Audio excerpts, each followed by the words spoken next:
Hi, I'm Andrew Nelson. I'm really glad you could join us. And whether you're here in person or watching online, we want you to participate in the discussion.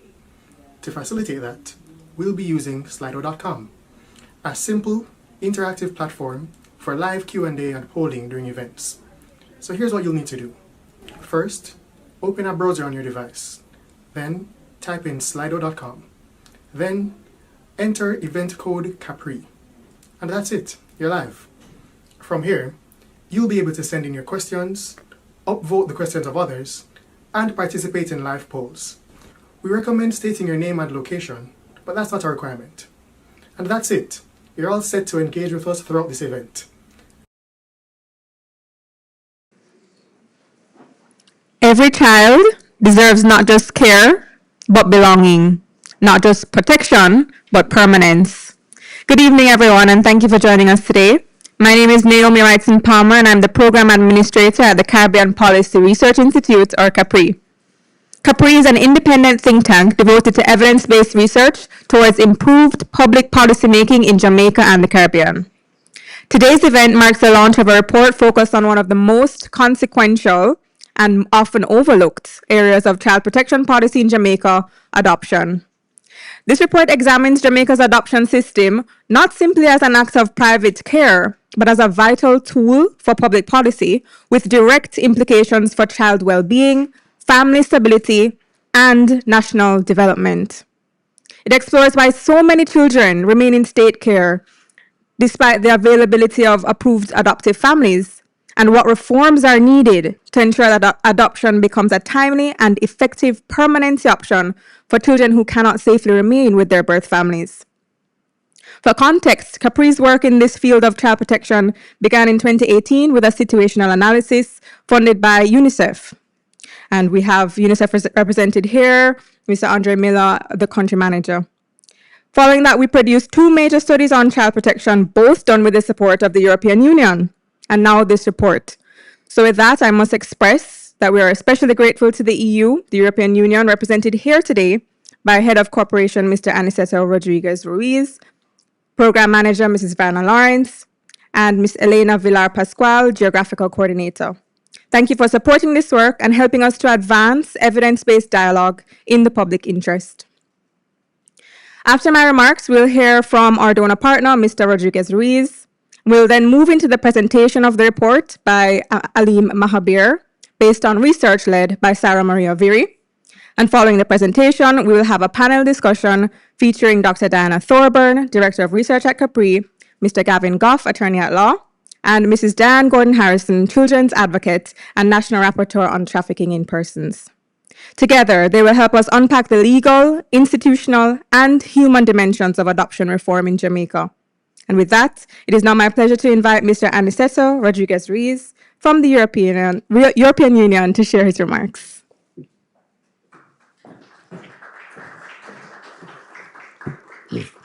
Thank you very much. I would like first to acknowledge today here the presence of Mr. Scott Renner, Charge d'Affaires at the Embassy of the United States of America. Also, all our CAPRI friends, especially Damien and Diana, but also all the other, also UNICEF, and all the other representatives here of other civil society, media, and everybody. Have a very good evening today. It is my pleasure to represent the European Union here today because, you know, the European Union values every single opportunity to share with anybody else our commitment to human rights. The European Union was founded many years ago on the core values of human dignity, freedom, democracy, equality, and the rule of law for all people. And we actively promote these values because these values are enshrined in the Charter of Fundamental Rights at the Lisbon Treaty that is the Constitution of the European Union. And these values and the European Union commits to protecting civil, political, economic and social rights for all its citizens. And at the same time, we try to promote also this principle with our partners globally.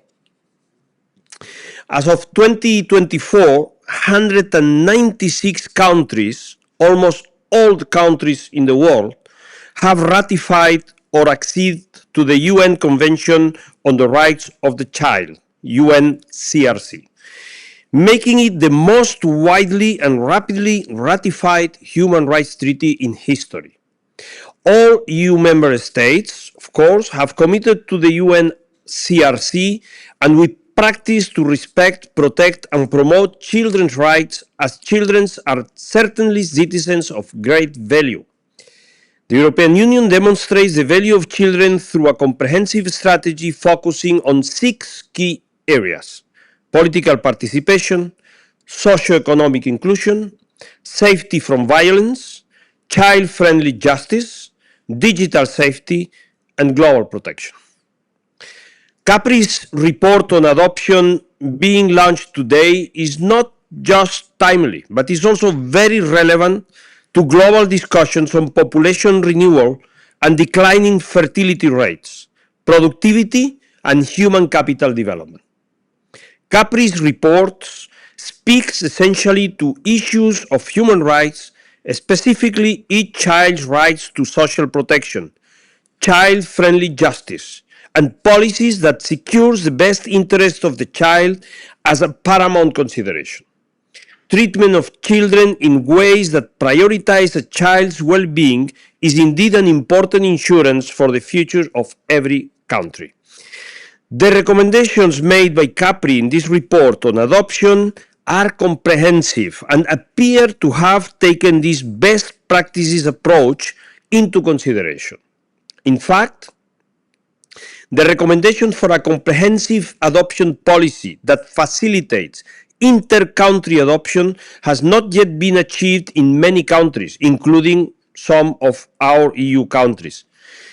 Indeed, every EU country has its own adoption policy, driven by concerns about maintaining the child's identity and preventing trafficking in persons. However, considering other population issues, a policy which accepts a more global approach may be quite necessary. This area of child advocacy by CAPRI is therefore not only relevant, but is an area that needs significant work even in developed nations. The EU continues to support civil society globally and in Jamaica in particular, because we know that they can represent the voices of ordinary citizens. The present grant funding to CAPRI demonstrates the EU commitment to supporting civil society organizations as actors of democracy, of good governance, and as advocates for improved policies and practices. It is the second of this kind in recent years that has facilitated CAPRI to conduct research on matters of importance to the people of Jamaica and to address public policy objectives through dialogue and advocacy. The EU recognizes that when local populations accept that change is needed, their action can represent the greatest catalyst toward progress. To that effect, we encourage all citizens to engage and form their own opinions on the report, as we are interested to see how this latest report from CAPRI can contribute to addressing the gaps identified in social protection, adoption, and child protection systems in Jamaica. We are hopeful that, like in the past, this discourse will lead to policy revisions grounded in the principles of the best interest of the child.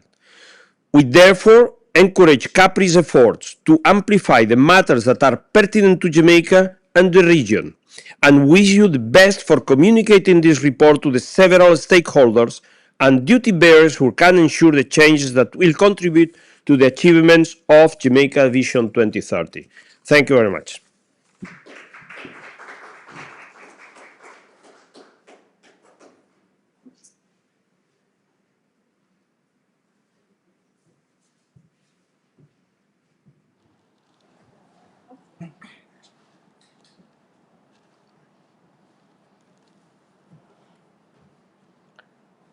Imagine a child just born at the hospital. For whatever reason, the mother signals early on that she cannot take care of him. And despite there being more than 100 approved adopters, many of them waiting for years, already screened and cleared, that baby will spend around 15 months in a children's home before being placed with a family. If the child is older or already in the system, that wait can stretch into years, with some children spending their entire childhood in state care. And this completely avoidable situation is not the result of culture or stigma, but a direct product of how the state machinery is currently set up to work. We're going to figure out why it's set up to work like that and how we can go about trying to fix it. Why does adoption matter? Well, it's seen as something that's private or bureaucratic, but in reality, when it's done well, it can be an important public policy tool that can strengthen child protection,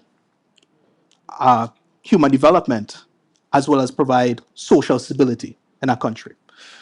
And timely, permanent family placement helps to support better educational outcomes, stronger emotional regulation, as well as healthier long-term development. And for Jamaica, where we have roughly 4,500 children in state care, 2,000 of them in child care facilities, the potential impact can be quite significant.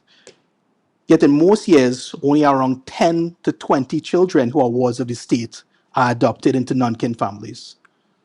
Meanwhile, around 100 to 150 approved adopters remain waiting. And studies show that the first 3 years of life shape everything that follows. Cognitive development, emotional stability, attachment, the ability to relate to others all take root during this critical period. There are some who say that adoption should be treated as a last resort, but that attitude actually runs counter to the best interest of the child in many cases.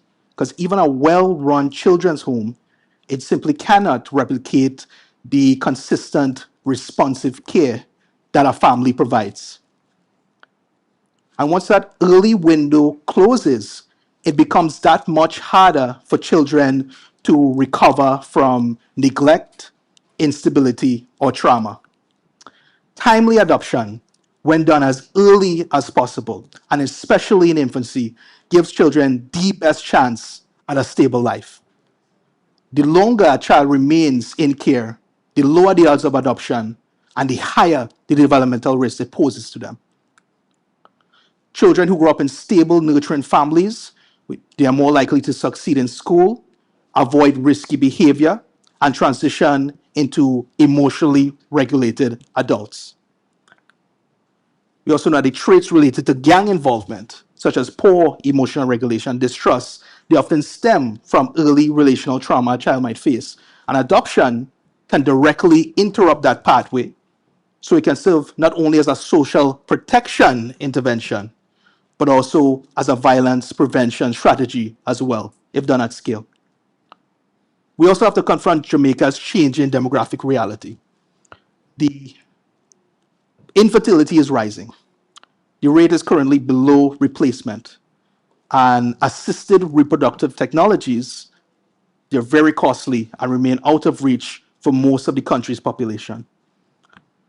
Adoption could help support family position within this context, but the system is simply not currently positioned to fill that role.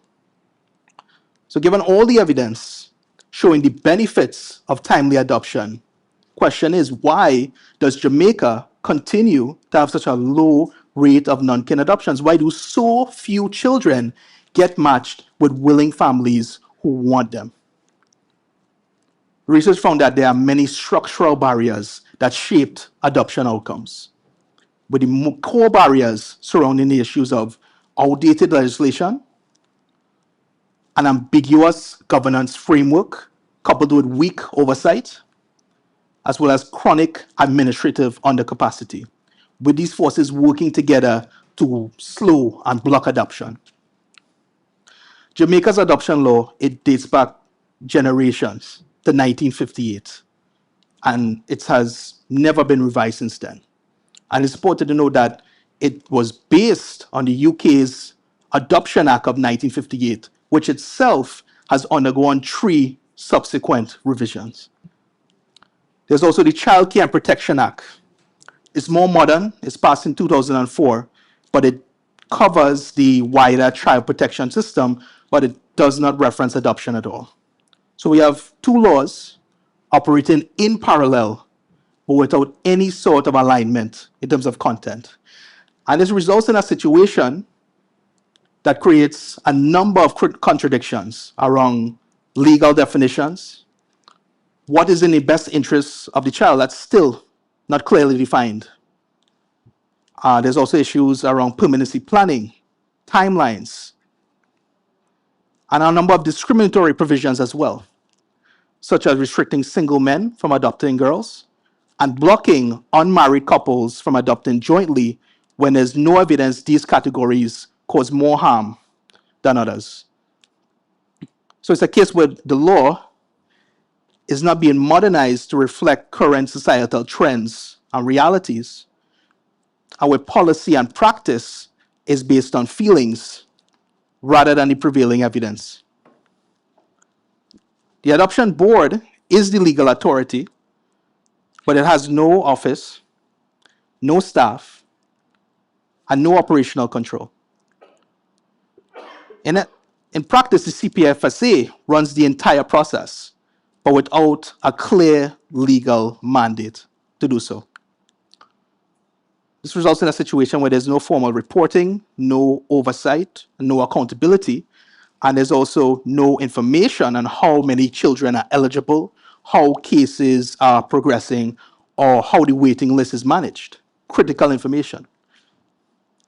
But even if these governance gaps were addressed, even if the laws were fixed and made perfect, the system would still struggle because the administrative capacity is so low. Social workers carry extremely high caseloads. To give an example of how this plays out, the CCPA Act dictates that a fit person order, an FPO, is needed to legally designate a child as a ward of the state once it becomes part of the system. It should be issued without delay in around 24 to 48 hours, according to CPFSA's own policy. In practice, it takes around 3 to 6 months for that initial document to get done. So many children who could be adopted, they never reach the adoption board because the cases just do not move along. And a newborn relinquished at birth spends an average of around 15 months in a children's home before placement. That is not the exception, that is the norm. And in some cases, it might be even longer than that. Another big cause of delay is obtaining consent from both parents in order to dispense parental rights. The law has no definition of what qualifies as abandonment, no timelines, and no standard for unreasonable withholding of consent. And Jamaica's adoption law establishes that adoption requires the consent of both parents. But the CPFSA does not place children until both parents have consented or until the court dispenses with that consent, which almost never happens. So this requirement leads to very prolonged searches for absent parents while children remain in care.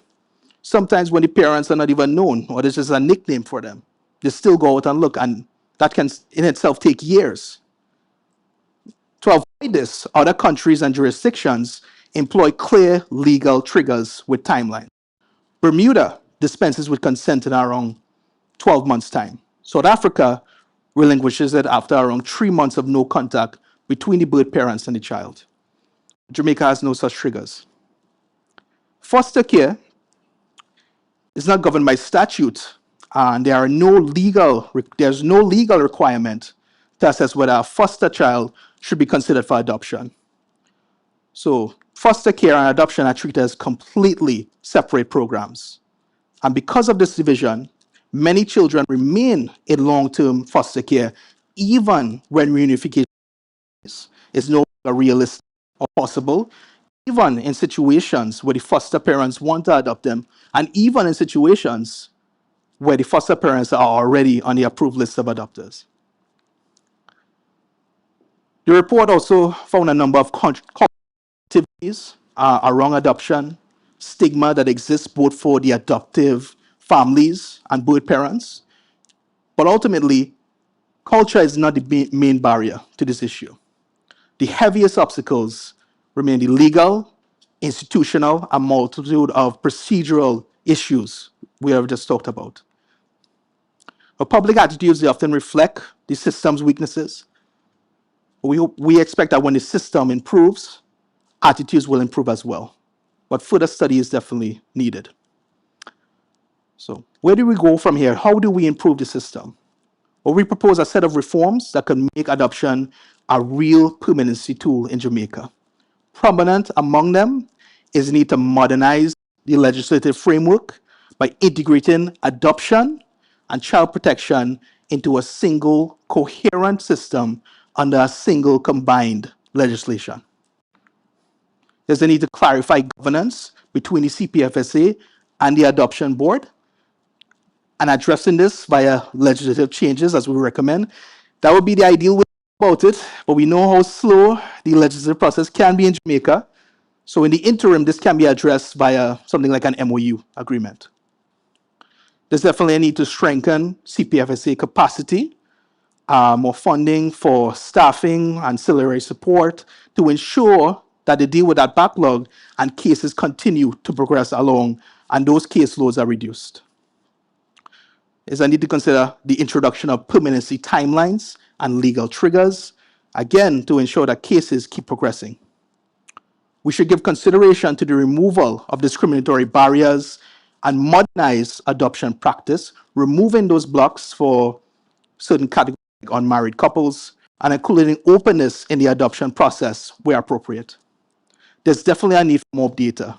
We need to improve data, monitoring and evaluation, and also improve public transparency as part of the process. Towards that, there's also a need for strengthening of oversight and external accountability to always ensure that we are working in the best interests of the child. Now, these interventions, they're realistic, they're achievable, they can be done.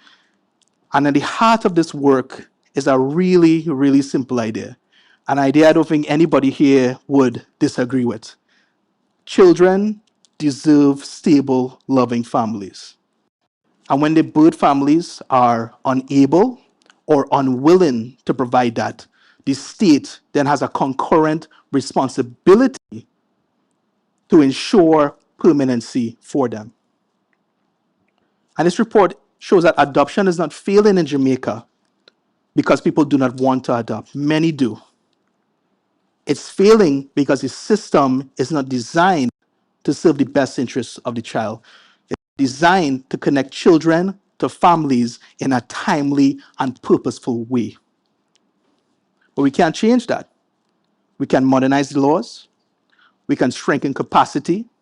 We can introduce permanency timelines so we can ensure more children grow up in stable, loving families with the safety and support they need to thrive. And when that happens, we're not only helping individual children, which is good in its own right, but we're securing their future and Jamaica's future as well. Thank you.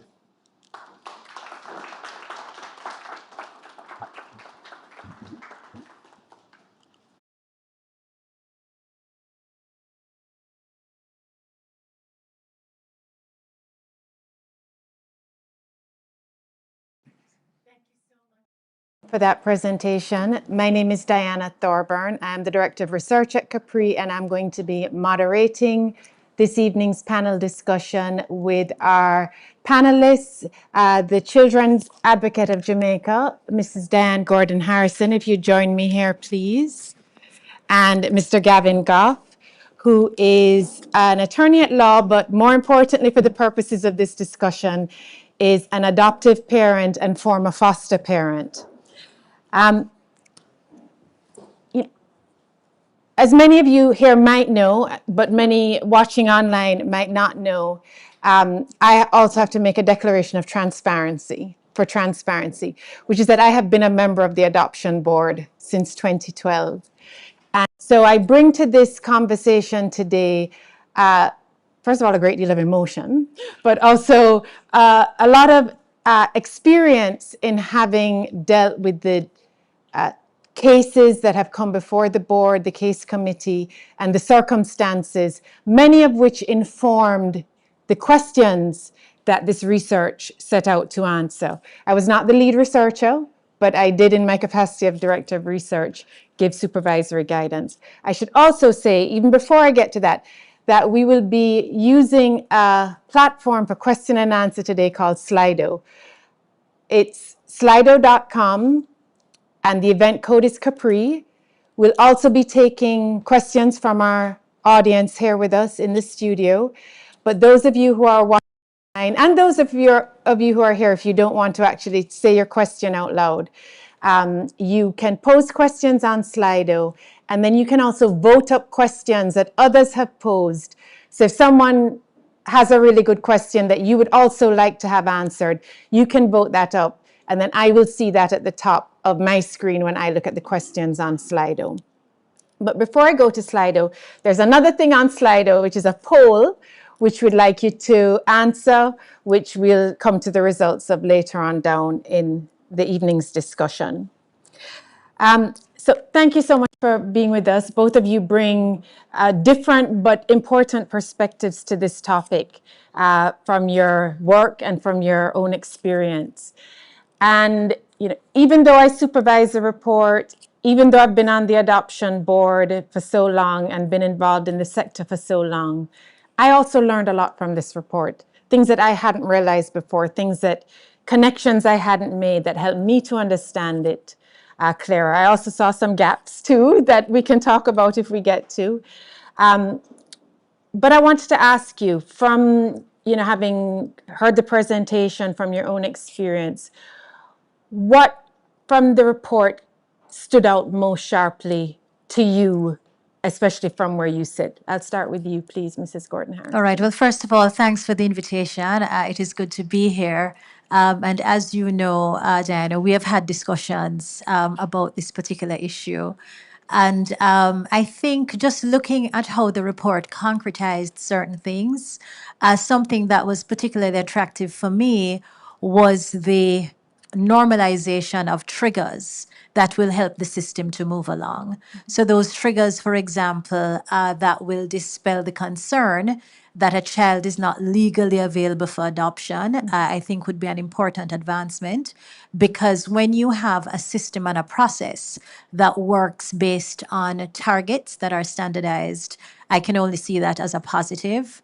The other thing that was perhaps very telling was the statistics in terms of the number of children who are purportedly in state care, which we estimate to be 4,500, and the number of non-kin adoptions on an annual basis. I think one of the years cited in the report, as I was going through, said in a particular year we had 20 adoptions, and in another year, I think 14. And so that great incongruence is very, telling, because it begs the question as to what are some of the systemic delays that are perhaps preventing children from being placed in families with some amount of permanence. So I think I'd stop there, but those two struck me. Okay. Gavin? Thank you again for having me here. I was delighted to accept the invitation because, again, you and I have discussed offline some of the issues that I've faced as an adoptive parent and before that as a foster parent. I spent about maybe 6 years on the list. And I still didn't get a child placed with me. My adoption was, I guess, what we call a private adoption. But I would get a letter every year or every couple of years from, well, before it was a CPFSA, the CDA, saying, we haven't forgotten you. hang in there kind of thing.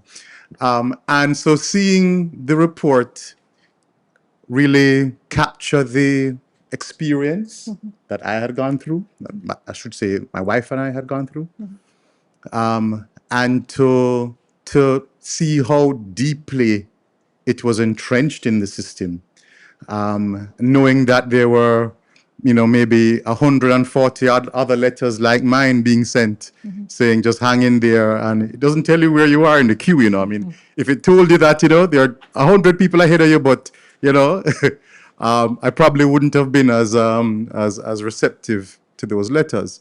But the report really showed that this is something which is systemic, it's critical, and it dispels some of the myths that even I believed, such as the fact that this is just how it is because of our culture. And yes, I know that the report isn't saying that culture doesn't play a part in it, but as the presentation said, culture is very often reflected in the system itself and the institutional deficiencies that exist. So seeing a clear plan as to how we can get to where we need to go is encouraging. I think my days of adopting are over now, but still, to understand how the entire system could hopefully be improved for those who are on the list still, just gives me a sense of hope, which I don't think I had before. Okay, thank you. So before I go to Slido and to our audience questions, I think one of the things that I had not fully appreciated before, because to me it was something of an abstract concept, but in doing the report and bringing it to finalization, I really came to have a much stronger appreciation of the best interest of the child principle, but not the principle, but the fact that there is not a unified definition or understanding of it. And this extends everywhere from our own individual perceptions of what is the best interest of the child, what is in the CCPA, what judges at court proclaim to say or put forward as the best interest of the child, the social workers, even at the adoption board. I don't think that there is a unified definition, and maybe it isn't possible for there to be one. But what I realized is that in the absence of even having something close to a unified definition, at least across state entities, that this creates a lot of gaps in how decisions are made at the very micro level and at the macro level. I was wondering if you could give some comment on that. Yes. So I think it's going to be a nice debatable point, because when I looked at section 2, which really grounds for me the whole concept of best interest, it has perhaps about 7 factors that you consider when determining what is really in the best interest of the child. I mean, it cites things like a decision should be made without delay. It should take into consideration the special needs of the child, the age and maturity of the child, and so the child's voice has a place in it, and a number of other factors which seem to be putting in the center of the response what will inure to that child's best outcomes, if you will. And so I agree with you that there is no specific definition of best interest. But certainly, I think that stakeholders in the field and the system as a whole can benefit from very strong reference to Section 2, because it's very specific in terms of the factors that ought to be incorporated. So perhaps it could be an opportunity for sensitization and a kind of centralized view that judicial officers, stakeholders right across the sector are to be reminded of, that it exists, one, and that these principles can certainly guide the decision-making process. So the CCPA has its own deficiencies, but it is really perhaps the most comprehensive piece of legislation that we have that focuses on children's rights and best interest principles. And so for me, I think until we get to perhaps a definition which may be a good thing, or it could be too overly prescriptive, so that when it's not listed in the four corners of what that definition is, you still have persons making questionable decisions. So that's why sometimes I don't like prescriptive definitions, because it then does away with the need to have sensible discretion being applied. And so I like the factors, and I would encourage stakeholders to be mindful of those and really pay attention to Section 2 as being a blueprint of how we interpret and apply best interest within the Jamaican context. Gavin, any thoughts on best interest? And I bring it up in part because, one of the things that came through very clearly in the research, and I think is in the report, is there is a notion of best interest that adoption should only be a last resort, and that because the CCPA and a belief system sets out that a child's best interest is to be with their biological family, that the converse of that is that only consider adoption if there's absolutely no other option.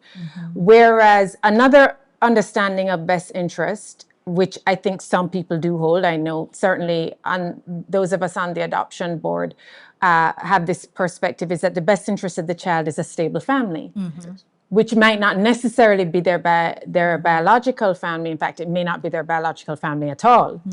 And I think that this discrepancy in understanding, I agree that, you don't want it to be too prescriptive, but I think there needs to be some narrowing of an understanding of what the best interest of the child is. Is it what, is it to have better opportunities? Is it to not be in poverty? Is it to have stability? Is it to leave the island, to be adopted overseas? What is it that constitutes? And to me, that is where really the gap, certainly in the adoption equation, comes in. Gavin? Sure. I think that it's, I understand culturally and historically. I understand how culturally and historically you could get to a place where best interest is viewed as being reunification. And I think part of the issue is that there's a little bit of guilt or institutional guilt that we have around it, in the sense that we don't actually have the social infrastructure to support reunification. So we, and I think it's that failing, the fact that we would like to have reunification, we can't really make it a reality, but nonetheless, because we know that that's what we want to do, we're going to try everything within our power to push that, instead of looking to the placement in a stable family, because almost that would be almost a recognition of failure. And I say that because I'm familiar with a young lady who had her child in a home, a children's home, a ward of the state, and through her I got an understanding that there really was no pressure. There really was nothing. It was just like, this is where he lives, and you can come and visit him whenever you want. There was no conversation about, are you soon going to be able to take this child back? What's the plan as to how we're going to reunify you? It was just, this is the reality. And my understanding is that that wasn't unusual at all, that you would have parents who would come and visit their children in state care for years. And insofar as that now becomes the social service, and it's not a place where the system is geared towards moving them out, but it's more geared towards protecting and keeping the connection with the biological parents, I can see that it creates a dynamic where adoption ends up being the last resort. the alternative when everything else has failed. But it simply is just not sustainable, as the presentation had shown.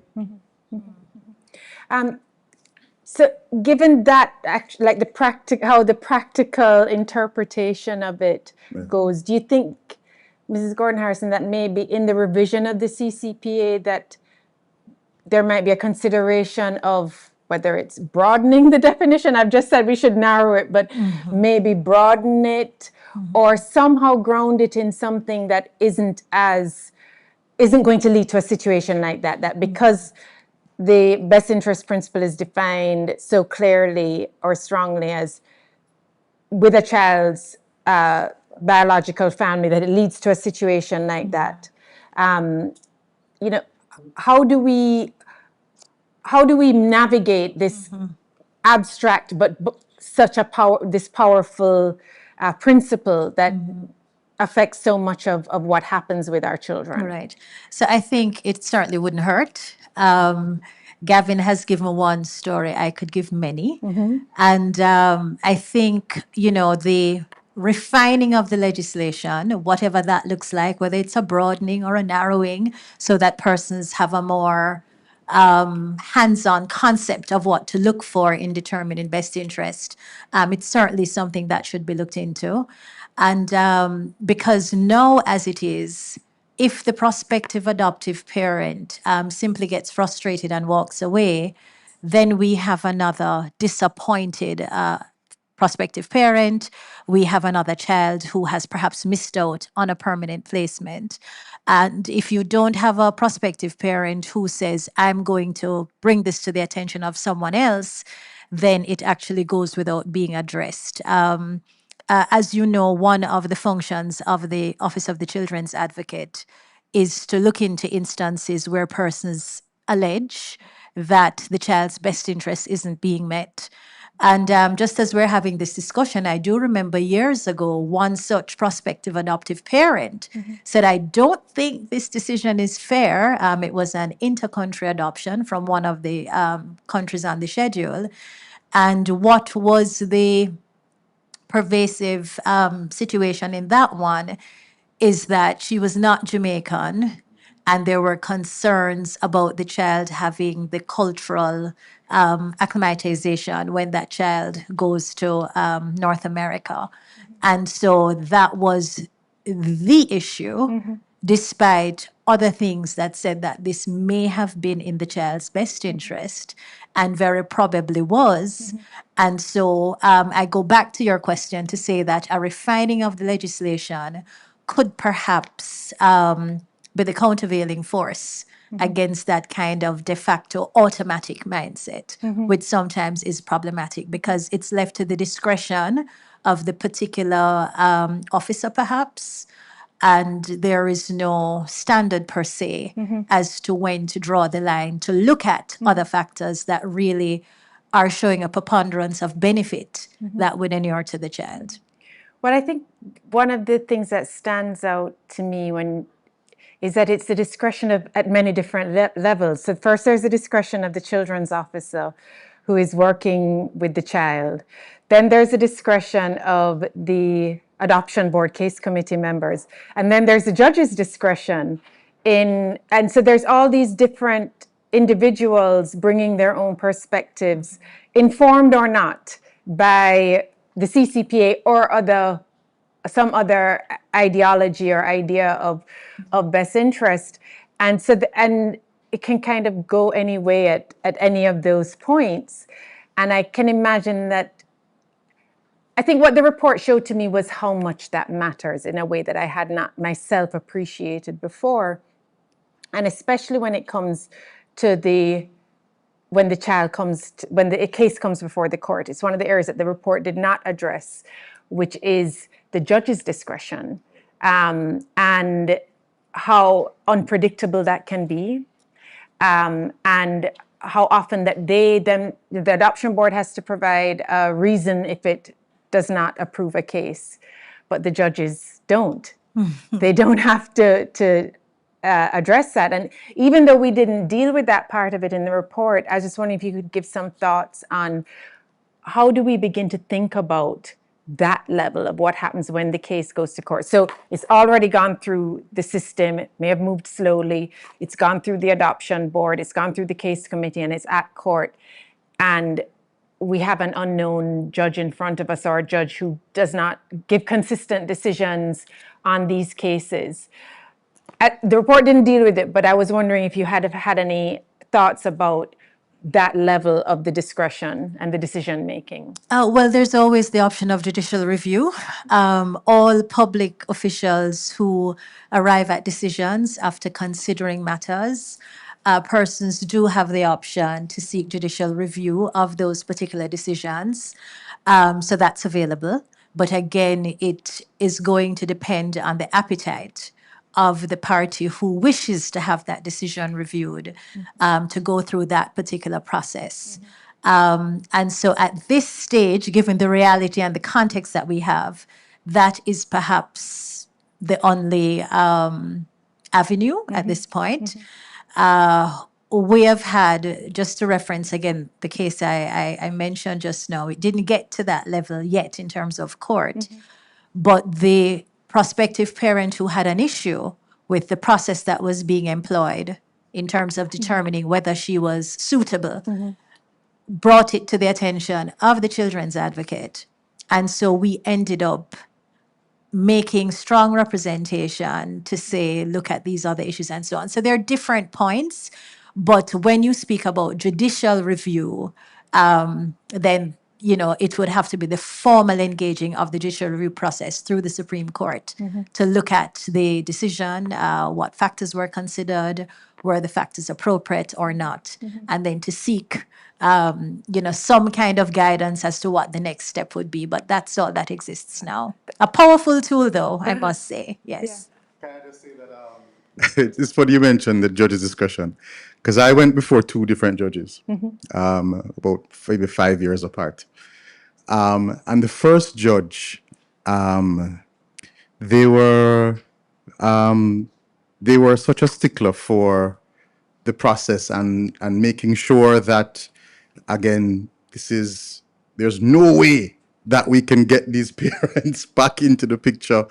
And we had to serve and then reserve again. And it was such a drawn out process that I was like, boy, this really don't make adoption easy. It's already difficult enough, the entire process. Even at this stage, it's not easy. And then by the time I came to the second time I went before the judge, it was a completely different. I had completely expected that this was going to be the first of several trips to the family court. And we went there and the judge was like, good job, take your son and go. And it showed me that even the way that the persons who are trained, whether it's in the law or in the process, in the practice, and looking at the same piece of legislation, can have different interpretations, can have a different standard, and can apply it in such a way that your experience is completely different. The same person can have a completely different experience on two different occasions.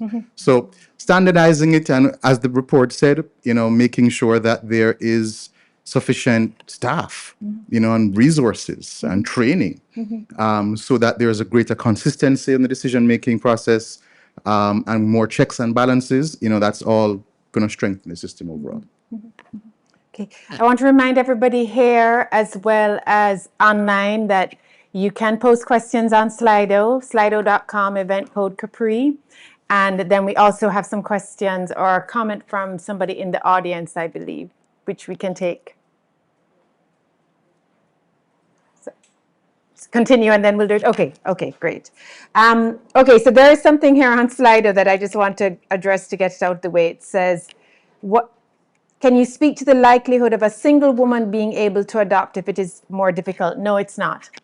Single parents adopt in Jamaica all the time. The real challenge is that, two, in my view, is that couples who are not legally married cannot adopt together. Only one part of the couple can, even though, very few couples in Jamaica actually formalize their partnerships, even though they can go on for decades. And probably even more egregiously, depending, is that for a step parent to adopt a child, their spouse, the biological parent, has to relinquish the child and readopt the child. So, no, that is the case. So if if Gavin and I get married and I already have a child, and he could have been in the picture from day one, the father of the child could be deceased. So there's no contestation to this adoption.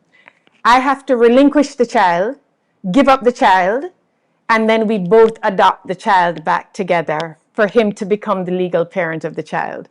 This is an artifact of the 1958 law, which as a function of not being updated. So there's no prescription against single persons adopting in our current law, as dated as it is, but you cannot adopt as a couple if you're not married. And if you're a step parent, the biological parent has to relinquish the child. So a concrete example of how the outdatedness manifests in real time. Okay, I think this is a relevant question. It's something that the report hinted at, but we didn't actually prescribe, of a statute of limitations for seeking parental consent when it comes to adoption. The report mentions Bermuda has 12 months, which I think is pretty much the average. South Africa has 3 months, which is extremely short. I know that the revised CCPA proposes, not with regard to adoption, just with regard to termination of parental rights, 24 months. So that would be when the law is revised. What are your views on a set time period for parental consent for adoption? I think as a starting point, it's something that should be considered. I would perhaps also propose, though, some consideration to conditions. So let's say, for example, there is no parental contact for 24 months, but it is because the parent was being, denied access to the child, for instance. So in those circumstances, or if there is a woman, we do have paternity fraud in Jamaica, who doesn't disclose to her male partner that, John is your child, and he comes into that knowledge belatedly. I see there's benefit to having a standalone kind of recommended period. But again, because cases turn on their own merits, I would say that there should be some conditionalities that would not make the process unfair. But I think there's great benefit in having that timeline because, again, it will move towards streamlining the process and removing the discretion where, as the presenter mentioned in doing the findings, where you had a father who was only known by a pet name. And then 5 years were spent, for argument's sake, trying to find someone who perhaps has no interest in the child. So I think it's a good way to go. But looking at, some of the feasible things that may come to the fore, that conditionalities would also be a good compromise. So giving allowance for those kinds of exceptional situations, for example, for a ward of the state, you think 24 months or Bermuda is 12, South Africa is 3? 24 months, in truth, perhaps maybe a little long. Because when you look at the ill effects of institutionalization and how impersonal that kind of arrangement is, 24 months is a long time in a child's life, and it could really represent a lot of developmental delays, emotional detachment, and all the other traumatic episodes that a child could be psychologically exposed to. So perhaps not 24 months. I mean, I'm not a legislative drafter, but perhaps 18 or even 16 could be considered, but something that weighs in the balance the delays that the child as an individual would perhaps be exposed to in an institution. I think if you formalize the foster system as part of that, or make sure that there is a way that you can place the child while you are still searching for the parents, that kind of gets them out of the ward of the state system, which is again in the best interest of the child. And while you are trying to see if reunification is a possibility. Now, I understand, of course, that there are there are risks that come with even that kind of approach. But I think if we're prioritizing best interests, then definitely even 18 months, in my view, is long. 3 years is the bonding period. To have half the child's life essentially being spent, I think that's unfortunate. Okay. We have a question here.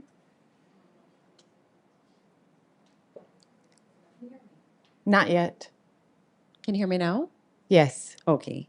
Good evening. Thank you so much for this report. It was actually extremely riveting. Congratulations on this. Sure, sorry about that. I have maybe a double barrel or a triple barreled question. You spoke about issues surrounding like staffing shortage, excessive caseloads, cautious administrative culture, which actually leads to delays in getting approved adopters, and also spoke about persons having issues with the process being bureaucratic and impersonal, as well as, you know, birth parents feeling that government agencies may be unsafe or morally fraught. But I didn't feel like the report offered a solution for something like that, meaning it didn't explore taking adoption out of the hands of these actors that, for instance, private adoption, right? Not only that, I wondered about the suggestion for increasing the staff. Two reasons. One, we know that in Jamaica we already have issues with staffing. It's very difficult to find good quality staff, well educated, morally, ethically capable of carrying out such a task. And second, based on the ratios that I'm seeing here, it's suggesting that we hire at least 4,000 more social workers, which just sounds almost impossible for our small country. You know what I mean? So I wondered, why not explore a situation like with the Ministry of Health, who would have employed private physicians to take care of patients who have chronic illnesses.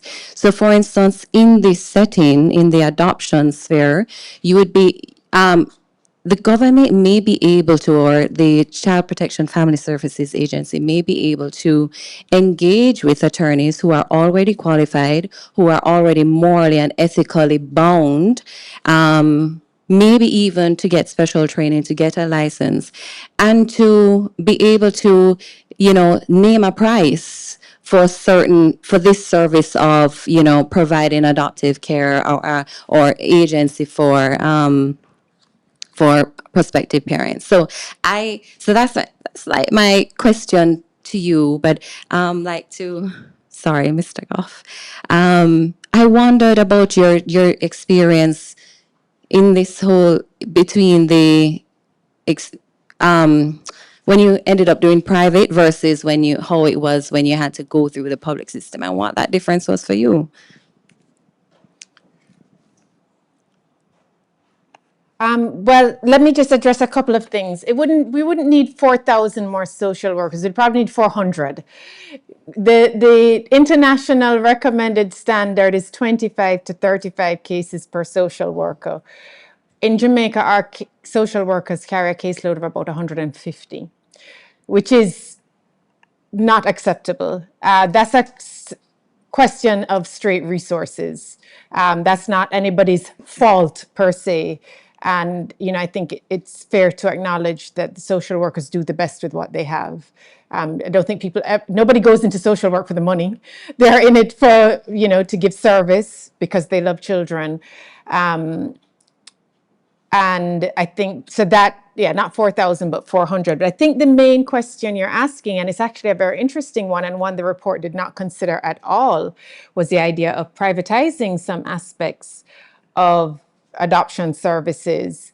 And, I have to confess that that's kind of been almost a elephant in the room type topic that just does not get talked about very much. I can think of the reasons why it hasn't been, or why it's just kind of anathema to even think about. But I was wondering if you'd give some thought, give your perspective on that, Mrs. Gordon Harrison, on private adoptions, Right. or introducing private adoptions. As in having private individuals assist the government entities? I Yes, thought right. that's So, what your so, question so, was. like in the U.S., there are adoption agencies that do the facilitation. Right. That's as you say, it's an interesting concept, and it works in other jurisdictions. I think we'd have to give very careful thought to it, though, because there's so many other issues that accompany the placement of a child permanently.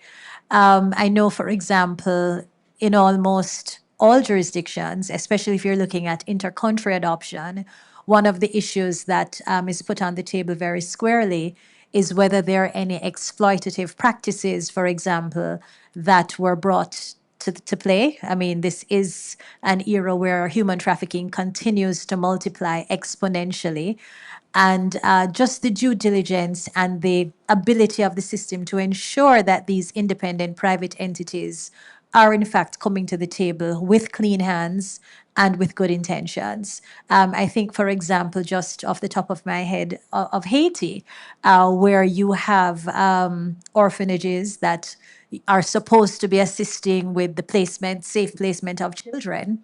And there was an entire scheme of orphanage trafficking in Haiti by these well to do operators of these private facilities who were presenting the children in a particular way to get funding, but not actually looking after their best interests. I'm not saying that would necessarily happen here, but I'm also not saying that it can't. And so I think very great caution would have to be exercised with the oversight of those private entities, and the monitoring and evaluation would have to be so pristine that we're ensuring that we're not switching from one ill to the other wholesale. And also, I think in your comments, you mentioned that perhaps attorneys at law could do this. I'm not sure if I would support attorneys playing that particular role, because there would still have to be the due diligence about that social investigation, which I think perhaps social workers are better trained to do when you're looking at the entire environment that the child would be considered to be placed in. But I think an interesting concept, one that shouldn't be dismissed, but of course, extreme caution, I think, and a very effective monitoring and evaluation system would have to be established if we were to go that particular way. Any thoughts, Gavin? Sure. I just want to say that one of I completely support adoption agencies in Jamaica.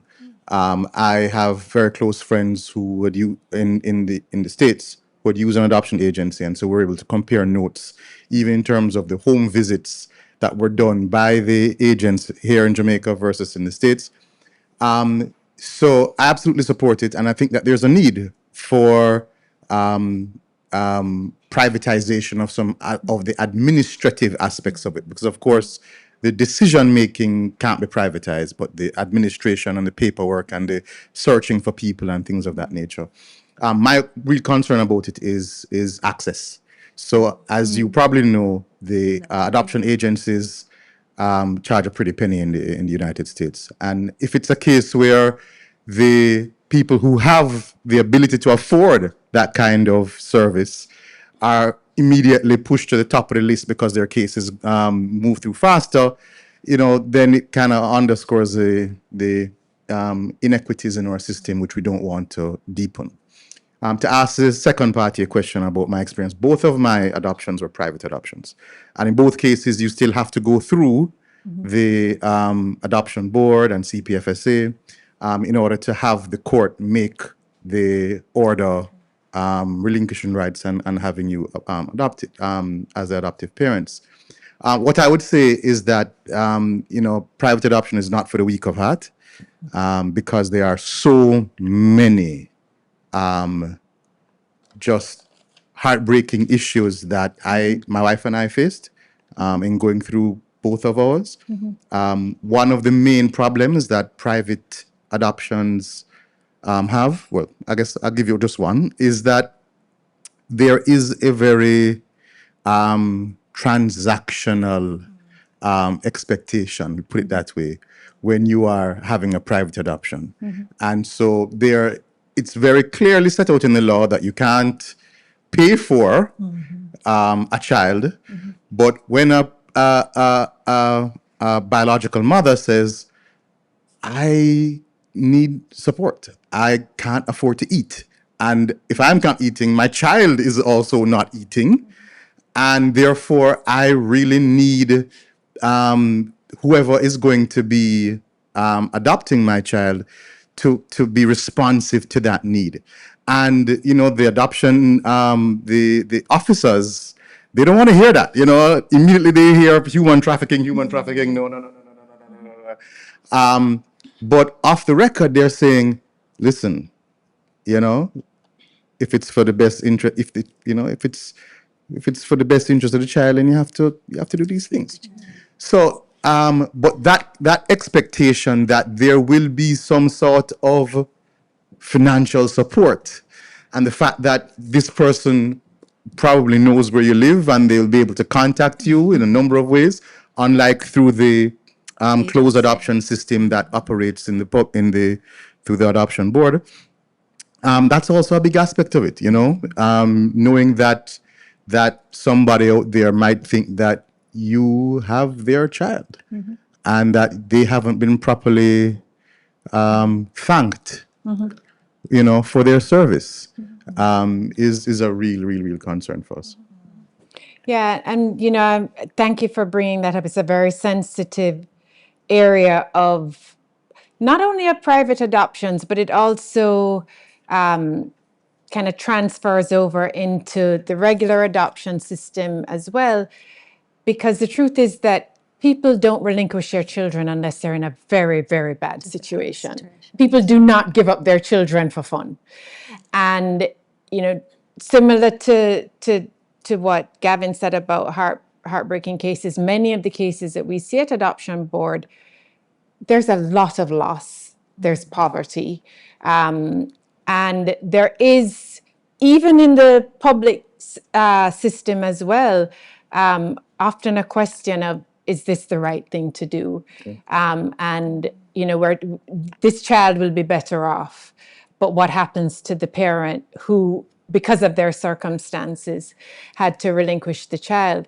But I think one of the other things that I think that I really got from the report was that we don't, I think, understand well enough in our Jamaican context how our practice of informal adoption actually replicates many of the issues that come up in the formal process, and that we don't take enough from, and in part because we don't know, because we haven't done the systematic research to really understand.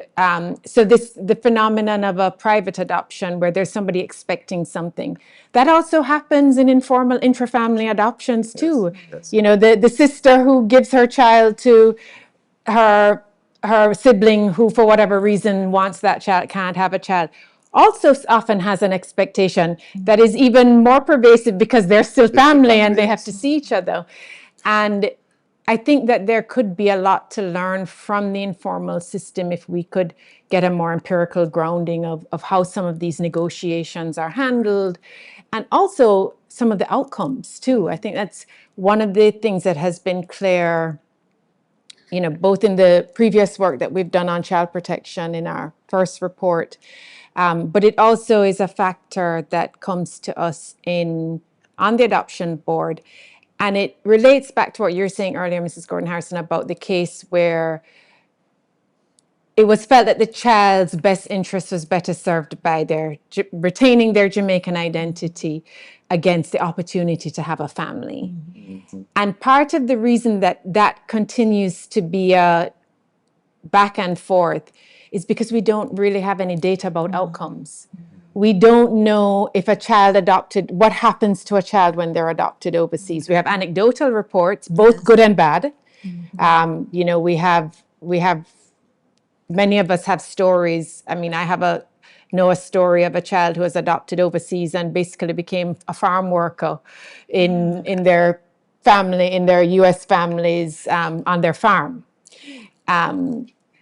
So we have those stories as well, but then we also have stories of children who would have aged out of a children's home here who get to have who would never have been able to have a family. But all of that's anecdote. So, is it better for the child to have a Jamaican identity or for them to have a family? I think, and that to me is, if we do have a real discussion about best interest and defining it better or having a stronger grounding, to me, what's missing is the data that to inform, well, what do we know about what actually serves best interest based on what we already do and what we already know, including an informal adoption. And I think that would also inform a discussion on privatization. We have private children's homes, Yes. and they're regulated. Yes. Why can't we extend that idea of regulation to private agencies? Just thinking about it, I think that the idea has been that we can fix these problems. We don't need to go down that road. That maybe that's what it is. But I think it's something that is worth discussing more with, especially with an evidence-informed discussion. We have another question here. Yes, Senator Golding.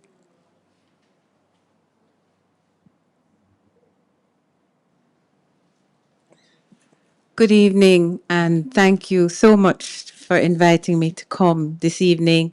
I unfortunately haven't read through all the report, but I've skimmed it. And Gav, I had not heard your story before. I have a comment to make in relation to the realities of supporting a mother who is giving up her child. We have been very reluctant to have conversations about abortion in an open and honest way, whether you support it or you don't support it. But we can't, on one hand, not want to confront that topic. And at the same time, for mothers who are having babies and who want to give up their babies, we immediately say, well, if you need funding and if you need money to support yourself and to survive, that's automatically human trafficking. I think we have to have a real honest reckoning with ourselves as a country and sit down and talk about the approach we take when we set public policy, particularly the type of public policy that affects your intimate family life. Because I think we have had a history, and we can talk about where that comes from and why that is the way it is. But our history has led us to creating laws that serve to mitigate against every possible negative scenario we can think about, as opposed to looking at who are the people we're trying to serve and how do we create a legislative and policy framework that's going to allow them the least stressful access to whatever it is they're trying to achieve, be that adoption, be that any other type of activity that you do as a family. So I just want to make that comment. The question I want to ask is in relation to the issue of parental consent and the time that we're suggesting other jurisdictions allow for that, and what we're discussing here. What could you talk a little bit more about what efforts are made to find that parent, to find that father who does not know that he has a child? Because, not to compare inanimate things to human beings, but Jamaicans are very, very, very protective of their land. Right? Next to their families, the land is the next most urgent thing, possession that they have. And we have a process where if the owner is an absentee owner, people acquire property rights in land. Yeah? Now, I'm not saying that the exact scenario would work for a child, because we definitely have to look at the issue of best interest of the child, and we have to look at some of the dangers that might attend that kind of situation. But rather than sitting waiting for someone to identify themselves, I think the state has a duty to make some efforts to find that person. And that time, whatever time we give for that, when sufficient efforts have been made and the system is satisfied that efforts have been exhausted, then we move on and create a pathway for families who want to look after children in the system to be able to do that without this extended delay. Those are my questions. Well, I can tell you that the CPFSA makes extraordinary efforts to find birth parents, sometimes lasting for years. And I think that's where, just coming back to, well, is it in the best interest of the child to find this parent or to allow them to be adopted? Suppose a parent comes up sometime later who never even knew that the child existed and they want the child. How did you do that? Those are not notional in the Jamaican context. Those are very, very real issues. But I think that certainly from where I sit, and not as moderator, but from the adoption perspective, one of the challenges there is the lack of capacity in the agency to do these searches more quickly. So yes, 24 months may seem too long. I agree, it is way too long. But if you don't have enough social workers to do these searches that the law requires, and the judges also are they want to know, how did you carry out this search for this birth, especially the birth fathers, then you're kind of faced with this circular problem of not having enough people to go out and do the investigations and do the searches. So the searches take long and the child is in care. And so there's a lot of it is a capacity constraint, but there is also some philosophical and ethical questions that need to be asked and really carefully considered. And if you wanted to say anything about that, Ms. Harrison. Just to agree with you and to reflect on something Gavin said earlier, that when these checks are being made, a good middle ground would be foster parenting with a view to, if all systems are go, possibly having that foster parent be a preferential prospective adoptive parent, because that would take the child out of the institution while the checks are being made. To create that family feeling and nurturing, but also give the agency a little bit more time to do the proper due diligence to ensure that reasonable efforts are made before you trigger that dispensing with consent because the person can't be found. And that is one of the recommendations of the report. One of the things that we found in doing the research, though, is that there's a great deal of institutional resistance to what is usually called concurrent planning of foster to adopt. So the foster care system and the adoption system are completely separate in the agency, how they're administered, how they're governed. And also it refers back to something else that came up in the presentation, that foster care is not governed by statute, at least not yet. It should be in the revised CCPA. And that is a very deep policy question that has to be come to terms with, because there was an initiative of foster to adopt, which unknown reasons never actually, I think you had been involved in that, Gavin, where there was actually a cabinet decision for the introduction of a type of foster to adopt program, but it never actually materialized. So these are things that are not new, but there are some deeper, more sensitive questions to be asked about what's blocking these things, these changes from happening.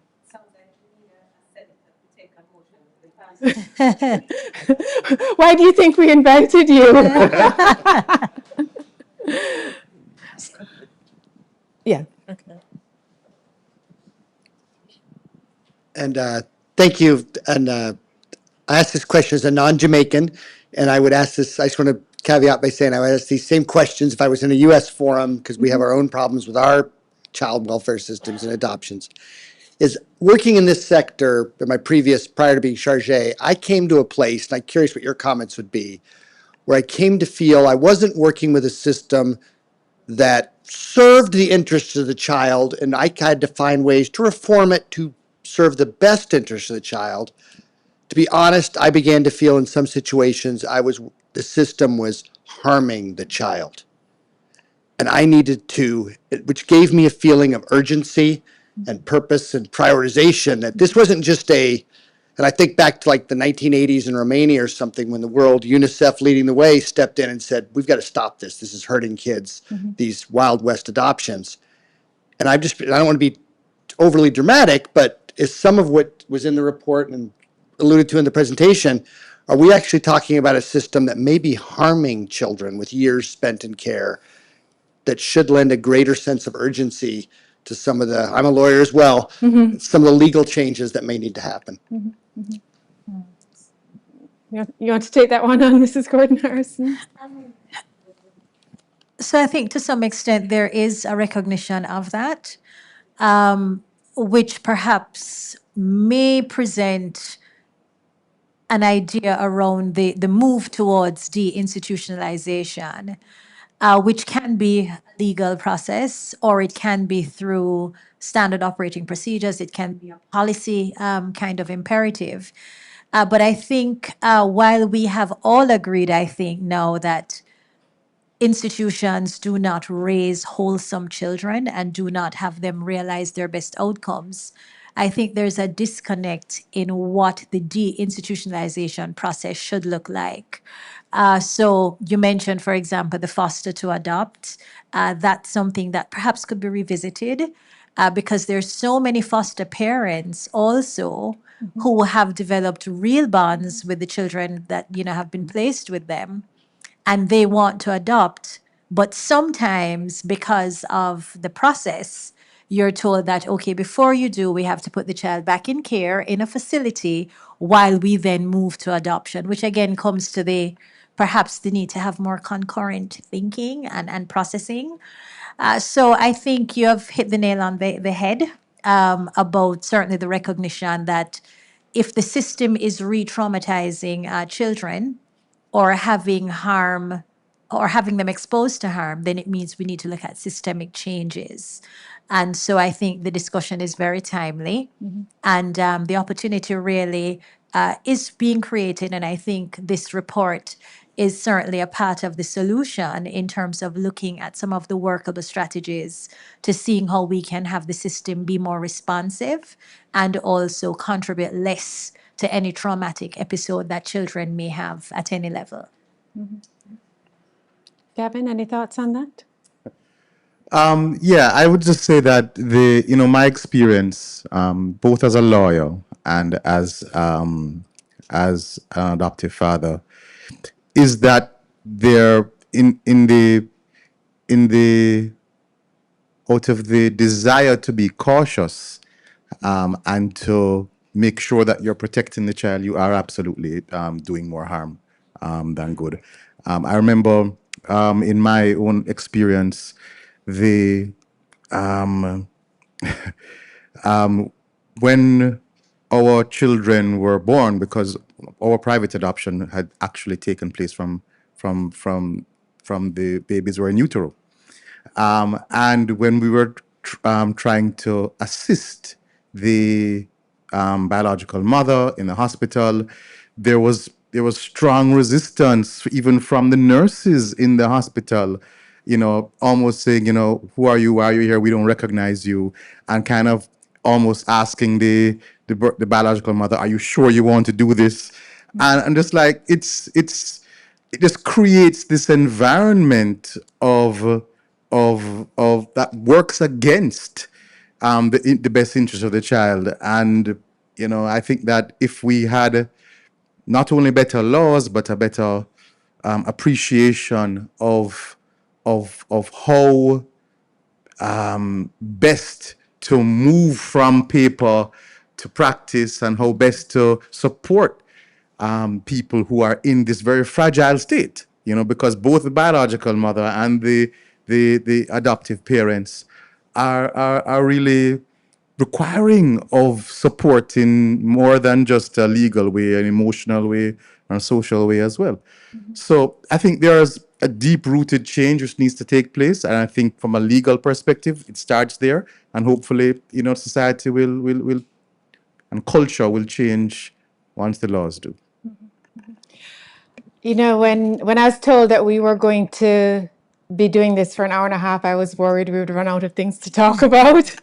And there's so many things that we haven't talked about. But I think just to sum up, but also to answer your question, one of the goals of this report and of many of the reports that we do at CAPRI is to bring to public attention some of the very troubling policy-related issues in our society. And in this case, it's one that affects children who deserve protection, who are our future, who are by definition vulnerable. And I think many of us, including many of us who work in the system, have recognized that as it is now, the system is maybe rescuing a few, but it's also doing a lot of harm. And I think there is a question that many of us struggle with, are we doing more harm than good or more good than harm in the equation? And I think one of the goals and intentions of this report, of this discussion, of having you here, and of having you all here, including you, Senator Golding, is to mobilize more awareness so that these issues are no longer unknown or not well understood, because many of these issues are just not well understood. And I think that if we can get more people aware of some of and they're also very nuanced issues as well. If we can get more people aware of what is actually happening, then we can get more public support for and pressure on the people who control the purse strings, who are making decisions, who are making policies, and who are making laws. And I think that is how we comfort ourselves that, okay, at least in the medium term, we may be doing more good than more harm. So thank you very much to my panelists. Naomi, please. Thank you so much. As today's discussion has underscored, adoption is not simply an administrative process. It is a matter of permanency, dignity, and life outcomes for children who deserve stable and nurturing homes. This report reminds us that delays in adoption are not just bureaucratic inefficiencies, they represent lost time in a child's most developmentally sensitive years and missed opportunities to provide belonging and long-term security. On behalf of CAPRI, I'd like to extend sincere thanks to Ali Mahabir for presenting the report and to our lead researcher, Sarah Maria Viri, for the depth and rigor of the work behind it. Thank you as well to our moderator, Dr. Diana Thorburn, and panelists, Mr. Gavin Goff and Mrs. Diane Gordon-Harrison, for their thoughtful and impactful contributions to this critical conversation. A special thank you again to the European Union for supporting this work, and also to our sponsors, the good corporate citizens who support CAPRI's work in the public interest throughout the year. The full report is available on our website at capricaribbean.org, and we encourage you to read it, share it, and continue engaging with the recommendations that it provides. Finally, please take a look on our social media for our next report launch under the One City project entitled Citizen Engagement, Youth Participation and Voice in Jamaica's Urban Governance Landscape. It's taking place on February 24th at the AC Marriott Hotel. Thank you again for joining us and for being a part of advancing evidence-based solutions for the development of Jamaica and the Caribbean. Have a good evening.